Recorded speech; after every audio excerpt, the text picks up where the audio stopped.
لكن لحد الآن نسخة كومان ليست مبشرة بصراحة، ولا أعتقد أن هذا المنتخب سيكون مراهن على اللقب، لكن ربما يتجاوز دور المجموعات بربما ليست بسهولة، ولكن قادر على أن يمر الدور الثاني. عيدك مبروك. شكرا. صحيح، أنت تحدثت أن هذا الجيل ليس بالمبشر. أيضا ما يثبت هذه النقطة أن المنتخب الهولندي يغيب عن ربع النهائي منذ أكثر من 20 عاما، لكن بالرغم من وجود هذه النجوم، نحن نتحدث عن أساطير في اللعبة، لكن لم يتواجد منتخب هولندا في دور ربع النهائي منذ 20 عاما.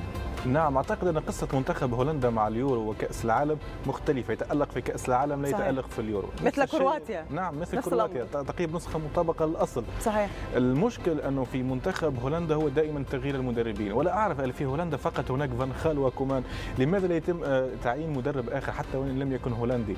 لأنه الاعتماد على أسلوب الكرة الشاملة في بعض الأحيان لا يمكن أن أقول قد فاته الزمن، ولكن كرة القدم تغيرت كثيرا. لكن كومان لديه دافع في هذه النسخة، لأنه إذا فاز باللقب في هذه النسخة سيكون ثاني مدرب يحرز اللقب كلاعب وكمدرب بعد فاركس المدرب الألماني فاركس، فأعتقد أن هذا دافع يجعل رونالد كومان أن يخطو خطوات أكثر في هذه النسخة.